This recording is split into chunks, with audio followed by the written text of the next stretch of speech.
8வது சம்பள கமிஷன் எப்போ அறிவிச்சாங்க? போன ஜனவரி மாதம் 16ஆம் தேதி 2025 அஸ்வினி வைஷ்ணவ் நம்ம ஆளு அவர் அறிவிச்சார்.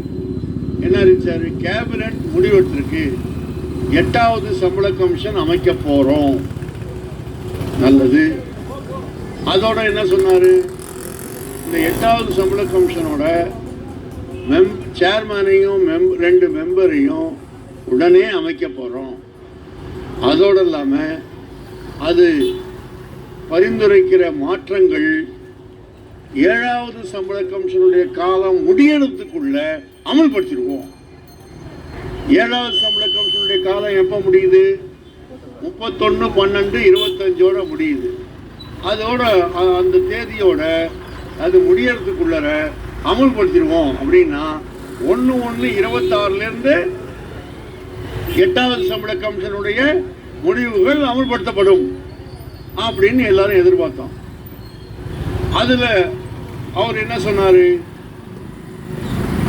1/1/26 இது அமலாக வேண்டிய விஷயம் அப்படின்னு அவர் சொன்னார். அதோட பிரைம் மினிஸ்டர் என்ன சொன்னார்னா, இது 69 லட்சம் பென்ஷனர்களுக்கும் 50 லட்சம் ஊழியர்களுக்கும் இது பயன்படும் அப்படின்னு சொல்லிட்டு அவர் என்ன சொன்னார்னா, இதனால சென்ட்ரல் கவர்மெண்ட் 69 லட்சம் 50 லட்சம் காரங்க கையில பணம் போய் சேரும். பணம் போய் சேர்ந்ததுன்னா கன்சம்ஷன் பூஸ்ட் ஆகும். அப்படின்னா என்ன? ஜனங்க கையில காசு வந்தா அவங்க எல்லாரும் பொருள்கள் எல்லாம் வாங்குவாங்க. முதலாளிலாம் என்ன கம்ப்ளைண்ட் பண்றான்? ஜனங்க கையில காசு இல்லை, அதனால பொருள்களை வாங்க மாட்டேங்கிறாங்க, தேக்கமாகுது, உற்பத்தி தேக்கமாகுது, அதனால ஜனங்க கையில காசு வரணும் அப்படின்னு. ஜனங்க கையில காசு வரலங்கிறதுனால அதை வந்துன்னா கன்சம்ஷன் பூஸ்ட் ஆகும். போனஸ் கொடுத்தா கன்சம்ஷன் பூஸ்ட் ஆகும். இப்போ தீபாவளிக்கு எல்லாருக்கும் போனஸ் கொடுத்தோம்னா என்ன சொல்றான்? பூஸ்ட் ஆகி போச்சு கன்சம்ஷன். ஃபாஸ்ட் மூவிங் குட்ஸ் எல்லாம் விற்று போச்சு, ஃபாஸ்ட் மூவிங் கன்சியூமர் குட்ஸ் எல்லாம் விற்று போச்சு அப்படின்றான். அப்போ மார்க்கெட்டில் வியாபாரம் நடக்கணும்னா ஜனங்க கையில் காசு வேணும். அதே மாதிரி தொழிலாளி கையிலையும் அரசாங்க ஊழியர்கள் கையிலையும் காசு வரணும். அதனால வந்ததுன்னா கன்சம்ஷன் பூஸ்ட் ஆகும் அப்படின்னு சொன்னார். அப்போ நம்மெல்லாம் என்ன நினைச்சோம்? பென்ஷனும் உயரும், சம்பளமும் உயரும், அலவன்ஸும் உயரும், 1/1/26 உயரும் அப்படின்னு நினைச்சோம் எல்லாரும். அது 31/12/25 முடியும். ஆனா என்னடான்னா 9 மாசம் கழிச்சு 28 அக்டோபர்ல அறிவிக்கிறாங்க பிரஸ் இன்ஃபர்மேஷன் பீரோ. அதுல என்ன சொல்றான்? அந்த பிரஸ் இன்ஃபர்மேஷன் பீரோவில் அறிவிச்சதுல இது going by this trend, the effect of the 8th pay commission recommendation would normally be expected from 1/1/26. Normally expected from 1/1/26. இந்த பே கமிஷன் 18 மாசம் எடுத்துக்கும். 18 மாசம் எடுத்துக்கிட்டு இந்த அறிக்கையை கொடுக்கும். It will make its recommendations within 18 months of the date of its constitution. அப்படின்னா என்ன அர்த்தம்? ஏற்கனவே 10 மாசம் ஆச்சு, இன்னொரு 18 மாசம் கழிச்சு தான் அது அறிக்கை கொடுக்கும்னு சொல்றான். ஏற்கனவே விலைவாசி ஏறி போச்சு. இவன் இப்படி அறிவிச்ச உடனே என்ன சொல்றான்னா, இவன் 16வது ஜனவரி 16, 2025 பே கமிஷன் அமைக்க போறோம்னு சொன்னான் பாருங்க. உடனே கூகுள்ல என்ன போடுறான்? 500 ரூபா நோட்டா போடுறான். 500 ரூபா நோட்டை போட்டு அப்படி விரிச்சு காட்டுறான். பாரு, பொனான்சா, சென்ட்ரல் கவர்மெண்ட் எம்ப்ளாயிஸுக்கு பொனான்சா போடுறான், பென்ஷனருக்கு பொனான்சா, என்ன ஆக போனா சம்பளம் பென்ஷன் எல்லாம் 2.86% ஏற போகுது. 2.86% ஏற போகுது. ஓ, ஏண்டா அவன் 2.86% சொன்னான்னா, போன பே கமிஷன்ல எவ்வளவு கொடுத்தான்? 2.57 கொடுத்தான்ல. எப்படி 2.57 வந்தது? போன பே கமிஷன்ல 2.57 கொடுத்தா அதை விட ஒரு 30 சேர்த்தா இப்ப என்ன வரும்? 2.86 வரும் அப்படின்னு அவன் ஜெனரல் இம்ப்ரெஷன் அவன் கணக்கு போட்டான். ஆனா உண்மை என்ன? போன பே கமிஷன்ல 100 ரூபா பேசிக் பே இருந்தது, 125 ரூபா டிஏ இருந்தது. அப்ப அது 225 ரூபா நம்ம கையில இருக்கு. அதுக்கு மேல ஒரு 32 ரூபா போட்டான், 2.57 ஆச்சு. இப்போ 32% கூட போச்சு. பேசிக் பேல 32% கூட வந்தது இல்லையா? 32% கூட வந்தது. அதனால 2.57 ஆச்சு. இப்ப என்ன? இப்ப 100 ரூபா பேசிக் பே 1/1/26ல 60% டிஏ ஆயிடும். இப்ப 58 தானே, 2% மேல ஏற விட மாட்டான். விலைவாசிய கயிறு கட்டி இழுக்கிறான், விலைவாசி புள்ளிய. அதனால என்ன ஆகாது? 2% மேல ஏறாது. இந்த இப்போ வந்திருக்கிற டிஏ 3%, அதுக்கு முந்தி வந்த டிஏ 2%. விலைவாசி புள்ளிய அவன் கணக்கு போட்டு தடுக்கிறான் ஏறாம. உதாரணத்துக்கு உங்களுக்கு ஒன்று சொல்றேன். ஜூலை மாசம் 2023ல அதுல இருந்து ஜூலை மாசம் டிசம்பர் மாசம் 24 வரைக்கும் உள்ள காலத்துல எப்பயாவது டீசல், கேஸ், பெட்ரோல், எலக்ட்ரிசிட்டி விலை குறைஞ்சிருக்கா? எலக்ட்ரிசிட்டி விலையை எந்த ஸ்டேட் கவர்மெண்டாவது குறைக்குதா? ஏத்திக்கிட்டே இருக்கு.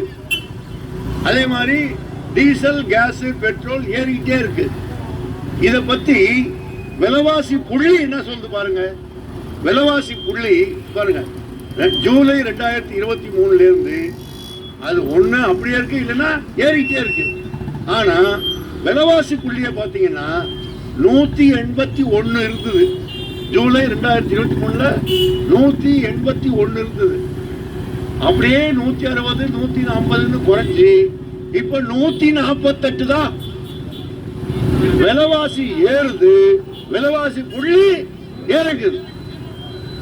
யார் இறக்குறான்? ரிசர்வ் பேங்க் கவர்னர் சொல்றான் விலைவாசி புள்ளியை ஏத்தாதேன்றான். என்ன சொல்றான்? Manage the inflation at 4%. 4%க்குள்ள மேனேஜ் என்ன அர்த்தம்? Manipulate the index, manipulate the index and see that there is no increase more than 4% அப்படின்றான். அதுக்கு ஏற்றபடி கணக்கு போட்டு நம்மள ஹவுசிங் இண்டெக்ஸ் இருக்கு, அதில் ஏமாத்துறான். இது விலைவாசி புள்ளியில ஃபியூவல், ஹவுசிங் இருக்கு, ஃபுட் இருக்கு, அதே மாதிரி மிசலேனியஸ் இருக்கு, பான் சுபாரி, ஆரக் இருக்கு, இதெல்லாம் இருக்கு. அதோட இன்னொன்று ஃபியூவல் அண்ட் லைட் இண்டெக்ஸ் இருக்கு. அந்த ஃபியூவல் அண்ட் லைட் இண்டெக்ஸ்ல தான் உங்களுக்கு 181ல இருந்து 148 ஆயிருக்கு. இதே மாதிரி எல்லா இண்டெக்ஸ்லயும் ஃப்ராட் பண்றான், ஹவுசிங் இண்டெக்ஸ்லயும் ஃப்ராட் பண்றான். அதனால விலைவாசியே ஏற மாட்டேங்குது. விலைவாசி ஏறுது, ஆனா புள்ளி ஏற மாட்டேங்குது. அதனால டிஏ கம்மியாகுது. அப்போ இவன் என்ன பண்றான்? அதனால உங்களுக்கு 2% மேல ஏறாது. அப்ப 60% அவன் நினைச்சிட்டான், முடிவு பண்ணிட்டான். 8வது சம்பள கமிஷன்ல 60% மேல டிஏ வரக்கூடாது. அப்ப 100 ரூபா பேசிக் பே, 60 ரூபா டிஏ, 160 ரூபா, இன்னொரு 30% சேர்த்து போட்டான்னா 190. 1.9க்கு மேல வராது. அதுக்கு மேல 1.9 வர்றதுக்கே போராடணும். 1.9க்கு மேல வரணும்னா இன்னும் போராடணும். அப்போ 30% உங்களுக்கு ஏறதுக்கு வாய்ப்பு இருக்குன்னு வச்சுங்க. இப்போ அப்போ அந்த 8 பே கமிஷன் உங்களுக்கு 1/1/26ல இருந்து ஏறிச்சுன்னா 1/1/26ல இருந்து உங்களுக்கு என்ன கிடைக்கும்? 30% இன்க்ரீஸ் ஆகும். குறைந்தபட்சம் 30%. அதே மாதிரி பென்ஷன் வந்து நான் வந்து எனக்கு பேசிக் பென்ஷன் வந்து 27,600. என்னுடைய பேசிக் பென்ஷன் 27,600. கம்யூனிகேஷன்லாம் முடிஞ்சு போச்சு. 27,600 வாங்குறேன். இப்போ எனக்கு என்ன ஆகும்? பென்ஷனில் ரிவைஸ் பண்ணால் பே கமிஷனில் ஒவ்வொரு பே கமிஷன்லையும் பென்ஷனும் ரிவைஸ் ஆகுதுல்ல. என்னுடைய பென்ஷன் வந்து 27,600. அது எனக்கு 30% ஏறணும்ல. 30% ஏறினா என்ன ஆகும்? அது ஒரு 8,000 ரூபாய் ஏறும். 27 35,000 ரூபா ஆகும். 35,000 ரூபா ஆச்சுன்னா என்னுடைய பேசிக் பென்ஷனும் டிஏவும் ஒன்றா மெர்ஜ் ஆகிடும். ஒன்றா மெர்ஜ் ஆனதுக்கப்புறம் சம்பளமும் டிஏவும் மெர்ஜ் ஆனதுக்கப்புறம் அடுத்தது என்ன ஆகும்? டிஏ 0லேருந்து ஆரம்பிக்கும். 0லேருந்து 2 4 6ன்னு ஏறிட்டே இருக்கும். அப்படி ஏறிட்டு போகும். 8வது சம்பள கமிஷன் காலத்தில் உங்களுக்கு 50% டிஏ ஏறுதுன்னு வச்சுக்கோங்க. ரைட்டா? 50% டிஏ ஏறுது. டிஏ ஏறினதுக்கப்புறம் நீங்கள் என்ன பண்ணுறீங்க? டிஏ ஏறினதுக்கப்புறம் 8வது சம்பள கமிஷனில் ஒருத்தர் ரிட்டையர் ஆகிறார். 8வது சம்பள கமிஷனில் ஒருத்தர் ரிட்டையர் ஆகிறார். அவர் ரிட்டையர் ஆனார்னா 9வது சம்பள கமிஷன் வரும்ல. 9வது சம்பள கமிஷன் வரும்போது அவர் 50,000 ரிட்டையர் ஆனார்னு வச்சுக்கோங்க. 50,000 ரிட்டையர் ஆகிறாரு. அவருக்கு பென்ஷன் டிவிஷன் எவ்வளோ வரும்? அப்போ ஒரு 30% கொடுக்குறான்னு வச்சுங்க. 30 50 15 15,000 ஏறும். பென்ஷன் ஏறும் இல்லையா? ஆனால் பென்ஷன் ஏறணும்னா என்ன பண்ணணும்? பென்ஷன் ரிவைஸ் பண்ணணும். பென்ஷன் ரிவைஸ் பண்ணணும். இப்போ என்ன பண்ணிருக்காங்கன்னா இந்த டேர்ம்ஸ் ஆஃப் ரெஃபரன்ஸில் கவர்மெண்ட் எம்ப்ளாயீஸ் சர்விங் எம்ப்ளாயீஸோட பே அலவன்சஸ் அண்ட் பென்ஷனை பற்றி ஆராய சொல்லியிருக்கான். ஆனால் பென்ஷனர் ஏற்கனவே இருக்காங்களே பென்ஷனர்ஸ், அவங்களுடைய பென்ஷனை பற்றி ஆராயக்கூடாதுன்னு சொல்லியிருக்காங்க. ஆராயறதுக்கு அதில் டேர்ம்ஸ் ஆஃப் ரெஃபரன்ஸ் இல்லை. பே கமிஷனுங்க இந்த பென்ஷன் ரிவிஷனை பண்ணு அப்படின்னு சொல்கிறதுக்கு அதில் இடம் இல்லை. அதில் டேர்ம்ஸ் இல்லை. இப்போது 7வது சம்பள கமிஷன் எடுத்து பாருங்க.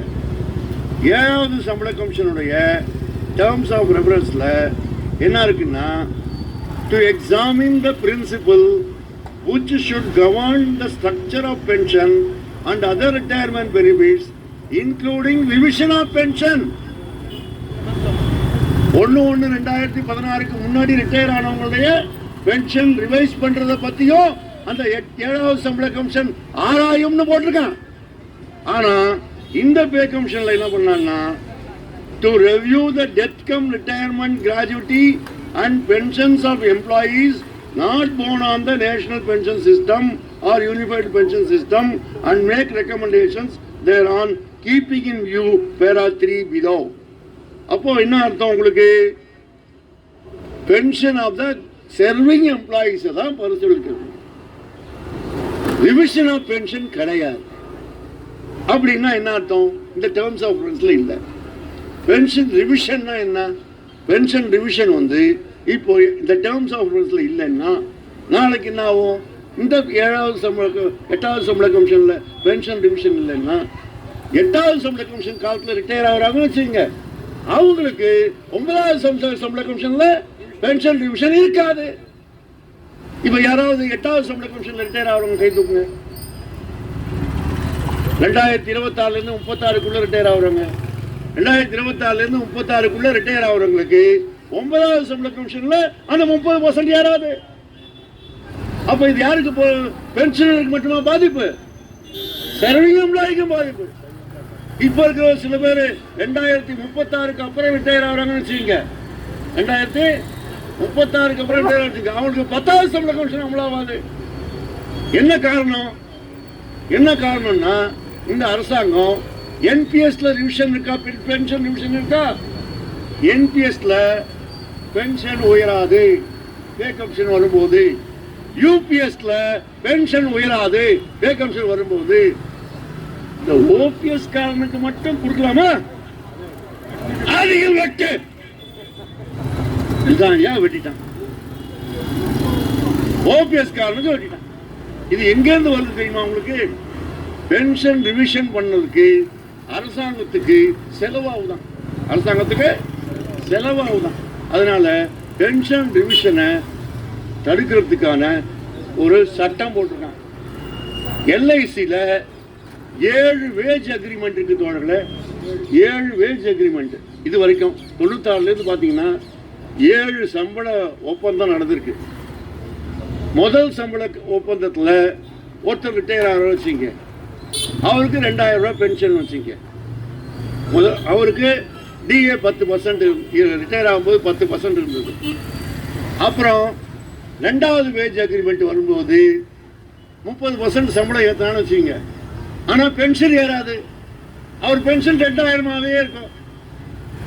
ஆனால் டிஏ மட்டும் என்ன ஆகும், அது ஏறிட்டே போகும். அந்த முதல் வேஜ் அக்ரிமெண்ட் படி ஏறிட்டே இருக்கும். அதே மாதிரி 3வது வேஜ் அக்ரிமெண்ட்ல ஒருத்தர் ரிட்டையர் ஆகிறாருன்னா அவருக்கு அந்த அந்த டிஏ கிடைக்கும், அவர் பென்ஷன் அதுலேருந்து ஏறிட்டே இருக்கும். இப்போ முதல் வேஜ் அக்ரிமெண்ட்லேருந்து ஒருத்தர் ஏறிட்டு இருக்கும், 2வது வேஜ் அக்ரிமெண்ட்லேருந்து அதுலேருந்து அவருக்கு போயிட்டு இருக்கும். 2வது வேஜ் அக்ரிமெண்ட்டில் 4000 ரூபா பென்ஷன்னா அந்த 4000 தான் அவருக்கு இருக்கும். 3வது வேஜ் அக்ரிமெண்ட்டில் 4000 5000 ஆகாது. 4வது வேஜ் அக்ரிமெண்ட்டில் ஒருத்தர் 10,000 பென்ஷன் வாங்கினாருன்னா 10,000 இருக்கும். 5வது வேஜ் அக்ரிமெண்ட்டில் மாறாது. அப்படி பேங்க்லேயும் அப்படி தான் இருக்கு. அப்போ பேங்க்குக்கு ஒன்று, எல்ஐசிக்கு ஒன்று, ரயில்வே கலந்துக்கு ஒன்று, எல்லாருக்கும் சமமாக்கிறேன், எல்லாருக்கும் சமமாக்கிறேன். பென்ஷன் ரிவிஷன் அவனுக்கு இல்லை உனக்கு இல்லை போடும். இந்த மாதிரி அடிக்கிறாங்க. நாம இதுக்கு என்ன காரணம்னா ஒரு சட்டம் பாஸ் பண்ணிருக்காங்க. மார்ச் 16ஆம் தேதி 2025 பே கமிஷன் அறிவிச்சான்ல அமைக்க போறான்னு. டெல்லி எலெக்ஷனை வச்சு அறிவிச்சான். டெல்லியில 4 லட்சம் பேர் சென்ட்ரல் கவர்மெண்ட் எம்ப்ளாயிஸ் இருக்காங்க. அவங்களுக்கு பென்ஷன், அவங்களுக்கு பே கமிஷன் உயரும்னா ஓட்டு போட்டுருவான்னு பட்டான். இப்போ பீகார் எலெக்ஷன் வந்தோடனே இதை அறிவிச்சிட்டான். ஆனால் டேர்ம்ஸ் ஆஃப் ரெஃபரன்ஸில் பென்ஷன் ரிவிஷனை விட்டுட்டான். இப்போ இந்த மார்ச் 16, 2025 போட்டோன்னே, ஜனவரி 16 போட்டோன்னே, மார்ச் 25ஆம் தேதி ஒரு சட்டம் பாஸ் பண்ணான். ஃபைனான்ஸ் ஆக்டில் பென்ஷன் வேலிடேஷன் ரூல் 2025 ஒன்று பாஸ் பண்ணான். அந்த பென்ஷன் வேலிடேஷன் ரூலில் என்ன பண்ணிட்டான்னா 2 விஷயம் பண்ணிட்டான். ஒன்று என்னன்னா, past pensioner, future pensioner. Past pensioner, future pensioner 2 விதமாக பிரித்தான். 2 விதமாக பிரித்து பாஸ்ட் பென்ஷனருக்கும் ஃபியூச்சர் பென்ஷனருக்கும் இடையில் டிஸ்பாரிட்டி உருவாக்குறதுக்கு எனக்கு அதிகாரம் இருக்கு. இப்போ உதாரணமா டிசம்பர் மாதம் 17ஆம் தேதி 1982 லக்கரா வர்சஸ் யூனியன் ஆஃப் இந்தியாங்கிற ஒரு கேஸ், அதில் ஜட்ஜ்மெண்ட் வந்தது டிசம்பர் 17. எல்லாரும் என்ன பண்ணுறாங்க, பென்ஷனர் தினம் அந்த தினத்தை தான் கொண்டாடுறாங்க. ஏன்னா அந்த பென்ஷன் ஜட்ஜ்மெண்ட்டில் சுப்ரீம் கோர்ட் என்ன சொல்லுச்சுன்னா, பென்ஷன் இஸ் ஏ ரைட். அது பிச்சை காசு அல்ல, it's not a bounty, it's A right. அவன் உழைச்சதுக்கு கிடைக்கிற பலன். ரிட்டையர் ஆனதுக்கு அப்புறம் சாவாம வாழறது, மரியாதையோட டிக்னிட்டியோட வாழறதுக்கான பென்ஷன் அது. அதுல பாரபட்சம் காட்டக்கூடாது. சிவில் சர்வீசஸ் பென்ஷன் ரூல்ல ஒரு ஆள் ரிட்டையர் ஆனான்னா அவனுக்கு முன்னாடி இருக்கவன் பின்னாடி இருக்க பார்க்க கூடாது, எல்லாருக்கும் சமமா கொடுக்கணும் அப்படின்னு சொல்லி சுப்ரீம் கோர்ட் தீர்ப்பு கொடுத்துருக்கு. அதுல என்ன உதாரணமா 31/3/79க்கு முன்னாடி இருந்தவங்களுக்கு பென்ஷன் எப்படி இருந்தது தெரியுமா? அவங்க 3 வருஷம் சம்பளத்தை சராசரி எடுப்பாங்க. இப்போ என்ன செய்யறாங்க, கடைசி மாச சம்பளத்தை எடுக்கிறாங்க. அப்போ என்ன பண்ணுவாங்க, 3 வருஷம் சம்பளத்தை சராசரி எடுப்பாங்க. அது எவ்வளவுன்னு பார்ப்பாங்க, அது எவ்வளவு குறைவா இருக்கும் பாருங்க, கணக்கெடுப்பாங்க. அதுல அந்த பணத்துல என்ன பண்ணுவாங்கன்னா 160ல் ஒரு பாகம் எடுப்பாங்க. 160ல் ஒரு பாகம் எடுப்பாங்க. அந்த 160ல் ஒரு பாகம் 6 மாச சர்வீஸுக்கு, மேக்சிமம் 160 பாகத்தில் 60 பாகம் தான் மேக்சிமம் பென்ஷன் அப்படின்னு அந்த அது இருந்தது. கவர்மெண்ட் என்ன பண்ணுச்சுன்னா 31/3/79 ஒரு சட்டம் பாஸ் பண்ணாங்க, அது ஒரு ரூல் பாஸ் பண்ணாங்க. அந்த ரூல் என்ன பண்ணாங்கன்னா இந்த 3 வருஷம் சராசரி இருக்கு இல்லையா, அதை என்ன பண்ணாங்கன்னா 10 மாச சராசரியா குறைச்சாங்க. 10 மாச சராசரி சம்பளத்தில் 1000 ரூபாய் 33 வருஷம் சர்வீஸ் முடிச்சிருந்தா 1000 ரூபாய் சம்பளத்தில் 50% பென்ஷன் அப்படின்னு ரூல் போட்டாங்க. 1000 ரூபாய் சம்பளத்தில் 50% பென்ஷன், அதுக்கு மேலே 500 ரூபா வந்ததுன்னா 45% பென்ஷன், அதுக்கும் மேலே போச்சுன்னா 40% பென்ஷன் ஆர்டர் போட்டாங்க. போட்ட ஆர்டர் என்ன பண்ணான்னா இது 31/3/79க்கு முன்னால ரிட்டையர் ஆனவனுக்கு பொருந்தாது, 31/3/79க்கு பின்னால ரிட்டையர் ஆனவனுக்கு தான் பொருந்தும் அப்படின்ட்டான். அப்ப என்ன அர்த்தம்? சிவில் சர்வீசஸ் பென்ஷன் ரூல்ல இருக்கிற பென்ஷனரை 2 கிளாஸா பிரிக்கிறான். 2 கிளாஸா பிரிக்கிறான், past pensioner, future pensioner. So 31/3/79க்கு அப்புறம் ரிட்டையர் ஆனவங்களுக்கு தான் அது பொருந்தும்னா ஃபியூச்சர் பென்ஷனுக்கு தான் பொருந்தும். இது பென்ஷனரை அவங்கள டிஸ்டிங்கிஷ் பண்ணுது, பாரபட்சம் காட்டுது, பழைய புதியங்கிற பாரபட்சம் காட்டுது. இந்திய அரசியல் நிர்ணய சட்டத்தோட 14வது பிரிவு எல்லாரும் சமம்னு சொல்லுது. சிவில் சர்வீசஸ் பென்ஷன் ரூல்ல ரிட்டையர் ஆனவங்க எல்லாரும் சமம். All are a class as a whole. They cannot be distinguished. Distinction is wrong. Distinction is illegal. அப்படின்னு சுப்ரீம் கோர்ட் தீர்ப்பு கொடுத்திருக்கு. ஆகையினால 31/3/79க்கு முன்னாடி இருக்கவங்களுக்கும் அதை அமல்படுத்திட்டான். அதுக்கப்புறம் 6வது சம்பள கமிஷன்ல ஒரு கேஸ் வந்தது. ஸ்கேல் 30 பென்ஷனர்ஸ் ஆபீசர்ஸ் அவங்க ஒரு கேஸ் போட்டாங்க. எங்களுக்கு 6வது சம்பள கமிஷனுக்கு முன்னால ரிட்டையர் ஆனவங்களுக்கு 6வது சம்பள கமிஷனுக்கு பின்னால ரிட்டையர் ஆனவங்களுடைய பென்ஷனை விட கம்மியா இருக்கு, அவங்களுக்கும் எங்களுக்கும் சமத்துவம் வேணும் அப்படின்னு கேஸ் போட்டாங்க. சுப்ரீம் கோர்ட் இப்பதான் 2024 25 சுப்ரீம் கோர்ட்டே என்ன பண்ணுச்சுன்னா அதுவும் தப்பு. 6வது சம்பள கமிஷனுக்கு முன்னாடி ரிட்டையர் ஆனாலும் பின்னாடி ரிட்டையர் ஆனாலும் 2 பேரும் சமம்.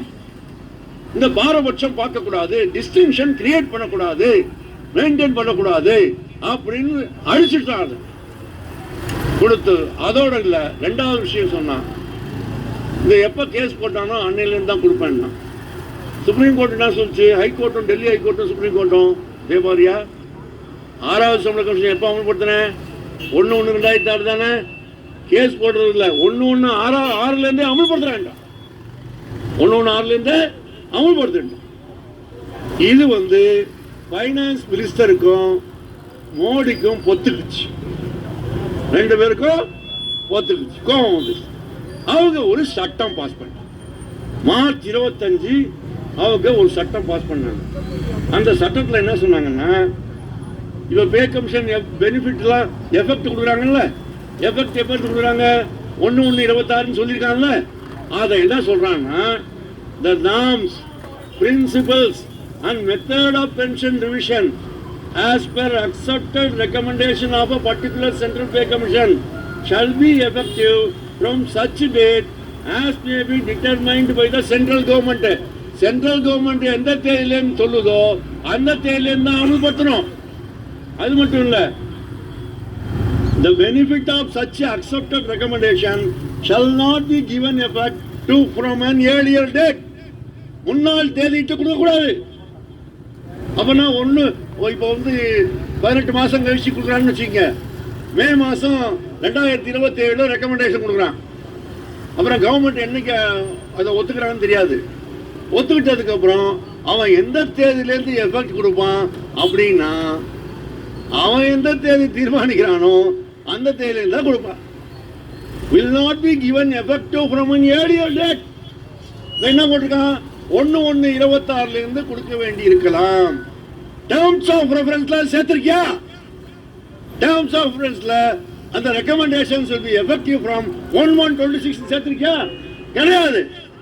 அப்பனா பென்ஷன் மட்டும் இல்ல, உங்க சம்பளமும் ஆர்இஎஸ் கிடையாதுயா, ஆர்இஎஸ் கிடையாது. அப்ப சர்விங் எம்ப்ளாயும் பாதிக்கப்படுறீங்கல்ல. சோ இது வந்து நாம அந்த பென்ஷன் இன்னொரு பக்கம் சொல்றான், இன்னொன்னு சொல்றான், சட்டம் பாஸ் பண்ணிருக்கான். என்ன சொல்றான்னா, it is hereby clarified that the central government has the authority, அதிகாரம் இருக்கு எனக்கு, and shall always deemed to have heard the authority. இன்னைக்கு மட்டும் இல்ல, 1972 இருந்து எனக்கு அதிகாரம் இருக்கு. அப்படின்னா 79 ஆர்டர் போட்டது தப்புன்றான். I had the authority to classify its pensioners, pensioners வகைப்படுத்துறதுக்கு எனக்கு அதிகாரம் இருக்கு. And may create or maintain distinction, வித்தியாசத்தை உருவாக்குவேன், வித்தியாசம் இருந்தால் அதை பராமரிப்பேன் amongst the pensioners and deemed expedient for implementing recommendations of the central government. ஏதோ சம்பள கமிஷனை அமல்படுத்தல, இதை வந்து நான் பயன்படுத்துவேன் அப்படின்னா என்ன அர்த்தம்? அதை சொல்றான், notwithstanding anything contained in any judgment, decree or order of any court, tribunal or authority, கோர்ட்ல பாஸ் பண்ணிருந்தாலும் சரி, எந்த கோர்ட்லயாவது தீர்ப்பு வந்ததாலும் சரி, எந்த ட்ரிபியூனல்ல தீர்ப்பு வந்தாலும் சரி, எதுவும் நிக்காது, எல்லாத்துக்கும் சாவு மணி அடிச்சாச்சு அப்படின்னு. எதுக்குடா இதை செய்யற அப்படின்னு கேட்டா அவன் சொல்றான், ஏன்னா பென்ஷன் செலவு அதிகமாகி போச்சு, பென்ஷன் செலவு அதிகமாகி போச்சு. கன்சாலிடேட்டட் ஃபண்ட் ஆஃப் இந்தியாவில இருந்து கொடுக்கும்போது பென்ஷன் செலவு அதிகமாகுது. பென்ஷன் செலவு அதிகமானதுனால பென்ஷன் செலவை குறைக்கிறதுக்காக இந்த சட்டம் பாஸ் பண்றேன். அப்ப நான் எவ்வளவு பென்ஷன் செலவாகுது சென்ட்ரல் கவர்மெண்ட் எம்ப்ளாயிஸ்க்கு, பென்ஷனர்ஸ்க்கு 2.77 lakh crore செலவாகுது. எத்தனை லட்சம் பேர்? 69 லட்சம் பேர். 69 லட்சம் பேருக்கு இந்த பென்ஷன் செலவாகுது.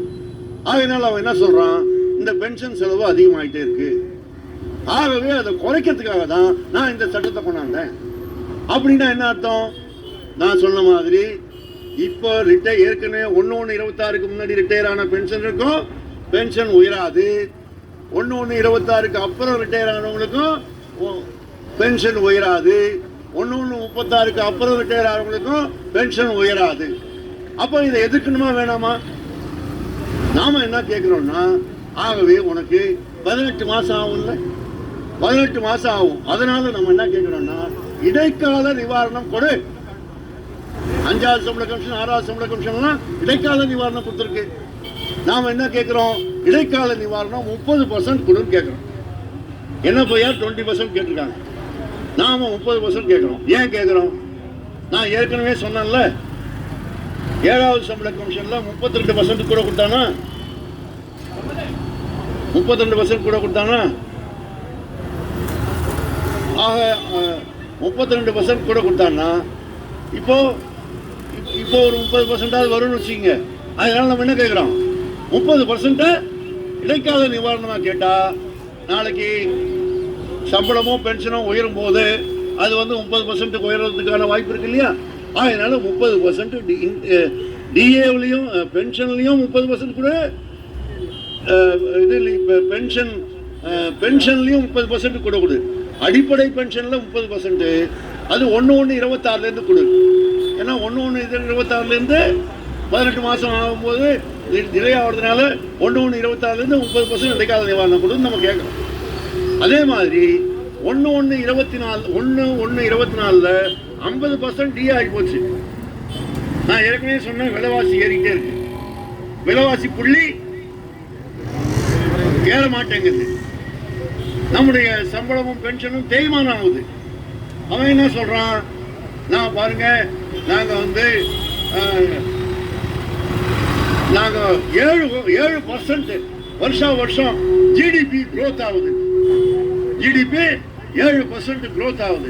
அது மட்டும் இல்ல, நாங்க உலகத்திலேயே 3வது பொருளாதாரமா மாறி போறோம். அது மட்டும் இல்ல, $5 டிரில்லியன் பொருளாதாரமா மாற போறோம். ஏண்டா $5 டிரில்லியன் நீ மாறும்போது தொழிலாளியும் பென்ஷனரும் பிச்சைக்காரன் ஆகணுமா? நீ $5 டிரில்லியன் எக்கானமியா மாறும்போது தொழிலாளி பிச்சைக்காரன் ஆகணுமா? தொழிலாளியும் உயர்த்த வேணுமா வேணாமா? அதனால தான் நம்ம கேட்கிறோம் டிஏ மர்ஜர் கொடு, இன்டரிம் ரிலீஃப் கொடு. அதே மாதிரி பென்ஷன் ரிவிஷனை இந்த டேர்ம்ஸ் ஆஃப் ரெஃபரன்ஸ்ல சேர்த்துக்கோ. பென்ஷன் ரிவிஷனை இந்த டேர்ம்ஸ் ஆஃப் ரெஃபரன்ஸ்ல சேர்த்துக்கோ. அதோட அது மட்டும் இல்லாம இந்த பென்ஷன் வேலிடேஷன் ரூல் இருக்கு இல்லையா 2025, அதை வச்சுதானே இதை பண்றான். ஆகவே அதை ரத்து பண்ணு அப்படின்னு நம்ம கோரிக்கை வச்சிருக்கோம். இந்த கோரிக்கைக்காக டிஆர்இயூ சதர்ன் ரயில்வே பூரா ஆர்ப்பாட்டம் பண்ணிருக்கு.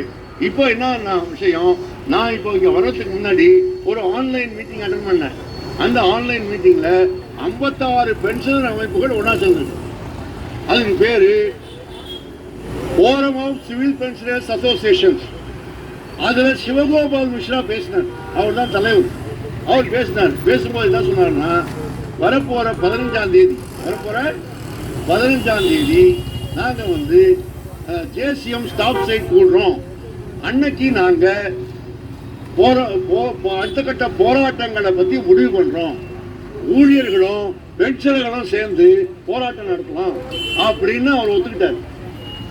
ரெண்டாவது விஷயம் என்னன்னா, நாம இந்த 56 பென்ஷனர் சார்பாக இந்த பென்ஷன் வேலிடேஷன் ரூல் இருக்குல்ல 2025, அதை கண்டிச்சு சுப்ரீம் கோர்ட்ல கேஸ் ஃபைல் பண்ணிருக்கிறோம். அந்த கேஸ் அதுல நம்ம சொல்றோம், இது இந்த பென்ஷனரை பிரிக்கிறது, பாரபட்சம் பார்க்கறதுங்கிறது அது அரசியல் நிர்ணய சட்டம் 14வது பிரிவுக்கு விரோதமானது. ஆகவே இந்த சட்டத்தை ரத்து பண்ணணும் அப்படின்னு சுப்ரீம் கோர்ட்ல கேஸ் ஃபைல் பண்ணிருக்கோம். ஆர்டிகல் 16 படி இது பாரபட்சம் பார்க்குது. ஆகவே அந்த சமத்துவமா இருக்கணும், பாரபட்சம் பார்க்க கூடாது. அப்புறம் பென்ஷனருங்கிறவங்க பழைய பென்ஷனர் வரப்போற பென்ஷனர் வித்தியாசம் இல்லாம அனைவருக்கும் இதை அமல்படுத்தணும்னு கோரிக்கை வச்சிருக்கோம். அந்த கேஸ் 17/11 வருதுங்க. ஏற்கனவே S30 பென்ஷனர்ஸும் சுப்ரீம் கோர்ட்ல கேஸ் போட்டிருக்காங்க. நம்ம கேஸும் 17ஆம் தேதி வருது. அப்போ அந்த கேஸை அட்மிட் பண்ணிடுவாங்கன்னு எதிர்பார்த்தான்னா அந்த சட்டத்தை எதிர்த்து நம்ம போராட்டம் நடத்துறோம் சுப்ரீம் கோர்ட்ல. அதே நேரத்தில் ரோட்ல போராட்டத்தை நம்ம அறிவிச்சிருக்கிறோம். எல்லா யூனியன்களும் ஒன்னா சேர்ந்து நம்ம போராடணும். நான் இங்க ஐசிஎஃப்ல இருக்கிற தோழர்களுக்கு, இங்க இருக்கிற ஜாயிண்ட் கவுன்சில் ஆஃப் ஆக்ஷன் அவங்களுக்கு நான் அறைகூவல் விடுறேன். இந்த திட்டகரை இங்க கொண்டாந்து விட்டு ஆமை பூந்தா வீடு மாதிரி ஆக்கிறதுக்கு, ஆமை உள்ள பூந்தா என்ன ஆகும்? ஒரு கதை இருக்கு. ஒரு ஒட்டகம் என்ன பண்ணுச்சான், ஒட்டகம் ஒரு கிழவி குடிசைக்குள்ள போய் எனக்கு ரொம்ப குளிருது, குடிசையில் தலையை நீட்டி என்னை உள்ள விடத்துக்கு அனுமதி, எனக்கு குளிருதுன்னு சொல்லிச்சான். கிழவி என்ன பண்ணாங்களாம், இல்லை எனக்கே இடம் இல்லையேன்னாங்க. இல்லை நான் ஓரமாக நின்றுக்கிறேன் அப்படின்னு சொல்லிச்சான். சரி இன்னும் விட்டாங்களாம். அவங்க அனுமதிச்ச உடனே அந்த ஒட்டகம் உள்ள போச்சான். ஒட்டகம் உள்ள போனா ஆள் உட்கார்ந்து இடனுக்கா அந்த மாதிரி வெளியே தள்ளிட்டு கிழவி குடிசை விட்டு வெளியில வந்தாச்சு. ஸோ ஒட்டகம் உள்ள பூந்தா கிழவி வெளியில வந்தாச்சு. அது மாதிரி திட்டங்கள் உள்ள பூந்தா பெர்மனன்ட் எம்ப்ளாயிலாம் நீங்க டிஃபென்ஸ் பாருங்க, உங்களையே கார்பரேஷன் ஆக்க முயற்சி பண்ணலாம். இப்ப அது முடியாத பட்சத்துல வேற கொல்லப்புறம் வழியா தனியார் மையத்தை கொண்டாந்து திணிச்சு உங்களை வெளியேற்றுறதுக்கான திட்டம் போடுறான். 44 ஆர்டினன்ஸ் ஃபேக்டரிஸை கார்பரேட் 7 கார்பரேஷனா மாத்திட்டு தனியார் கையில கொடுக்கறதுக்கு திட்டம் போட்டிருக்கான். தனியார் கையில கொடுத்தாச்சுன்னு சொன்னா தனியார் கையில கொடுத்தாச்சுன்னா அந்த எம்ப்ளாய்க்கு அது என்ன? அவன் ஓபிஎஸ் இருந்தானா, என்பிஎஸ் இருந்தானா, யூபிஎஸ் இருந்தானா, அவன் எம்ப்ளாயி கதி என்ன? அவங்க போராடிட்டு இருக்காங்க. அது மாதிரி இங்க ஆகாம தடுக்கிறதுக்காக ஜாயிண்ட் கவுன்சில் ஆஃப் ஆக்ஷன் வச்சு நீங்க போராடுறீங்க. உங்களை நான் பாராட்டுறேன், வாழ்த்துறேன். அனைத்து தக்ஷின் ரயில்வே எம்ப்ளாயிஸ் யூனியன் சார்பாக உங்க ஜேசிஏவை நான் வாழ்த்துறேன். அதே நேரத்தில் நான் என்ன கேட்கிறேன்னா, இந்த வரப்போற இந்த போராட்டங்கள்ல தேசிய சார்பா இப்போ யுனைடெட் ஒர்க்கர்ஸ் யூனியன் சிஐடியு மட்டும் இந்த போராட்டம் நடத்திருக்கு. நீங்க எல்லா சங்கங்களும் ஒன்னா சேர்ந்து இதுக்கு எதிரான போராட்டத்தை ஒர்க் ஷாப்புக்குள்ள பிரச்சாரம் பண்ணுங்க. நோட்டீஸ் போட்டு ஒர்க் ஷாப்புக்குள்ள பிரச்சாரம் பண்ணுங்க. எல்லா தொழிலாளிங்க வெளியில வர்றது கஷ்டமா இருக்கு. ஏன்னா டியூட்டி எப்படி ஒன்னாலும் இருக்கு, அதனால எல்லாரும் வெளில வர்றது கஷ்டமா இருக்கு. அதனால அவங்க ஒர்க் ஸ்பாட்லயே அவங்கள சந்திங்க. சந்திச்சு அவங்ககிட்ட இந்த பிரச்சாரத்தை எடுத்துகிட்டு போங்க, நோட்டீஸ் போடுங்க. ஏற்கனவே நாங்கள் நோட்டீஸ் போட்டுக்கிறோம், அதை நீங்கள் பயன்படுத்திக்கிட்டு பிரச்சாரம் பண்ணுங்க, ஆர்ப்பாட்டம் பண்ணுங்க என்று உங்களை பணியோடு கேட்டுக்கொண்டு உங்கள் அனைவருக்கும் புரட்சிகரமான வாழ்த்துக்களை கூறி கொடுத்துக் கொள்கிறேன். வணக்கம்.